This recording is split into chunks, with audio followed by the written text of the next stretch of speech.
Hindi ko talaga alam kung anong klaseng breeding meron itong asawa ni Justin. Hindi malang marunong dyan sa gawaing bahay. Ma naman, nasa adjustment period pa yung dalawa. Pagpasensyahan mo na yung bata. Ay, naku, yun na nga ang sinasabi ko kay Justin eh. Mahilig kasi sa maganda. Alam mo, Liling, ang magaganda,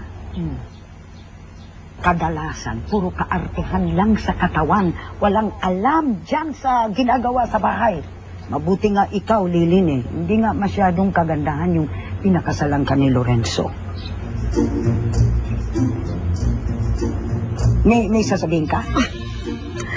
Di ba, Ma? Ang Ano? kabataan mo rin, ang ganda-ganda mo. Oh. Ibig sabihin nun, wala ka rin alam sa gawaing bahay at puro kaartihan lang sa katawan ang alam mo. Hindi ka naman mabiro, Ma. Makuha ka sana sa tingin, ano?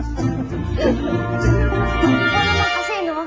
Dapat dalas-dalas namang pagpunta dun sa bahay ni Mamita. Tuloy ako yung napagbintangan na hindi kita pinapupunta dun. Ayoko naman talaga magpakita dun. Ayoko pumunta dun. Bakit? Ano ba yan si Mamita? Malakas nga ang pang-amoy niyan. Paano pag nalaman niyang hindi totoo ang pagpapakasal natin? O ano? Eh, paano na yun ngayon? Sabi pa naman niya sa akin, kailangan natin pumunta dun sa lalong madaling panahon. Ikaw naman kasi, nasaan ka ba kanina? Kung kailan kailangan na kailangan kita, doon ka mawawala. Ano yan? Uy! Pumunta ka dun sa park, ano? Ha? Inaanap mo ako. Hindi ah.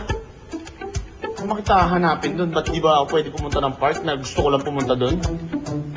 At isa pa, pumunta ako dun dahil tinignan ko yung park kung okay ba siyang location para sa next project ko. Buti ka pa nga, nakapunta ka sa park eh. Eh ako, birthday na birthday ko, hindi ako nakapunta.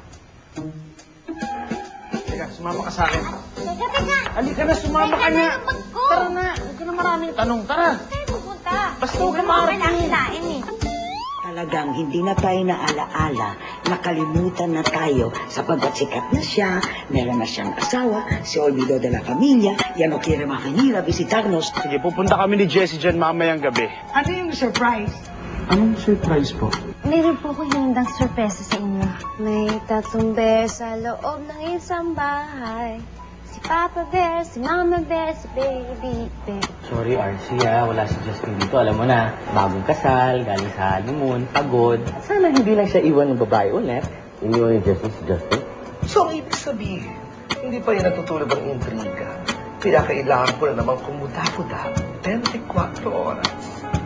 I love it. Gusto ko lang sana magpasalamat sa mga flowers na pinadala mo sa akin. The flowers wasn't really meant for you.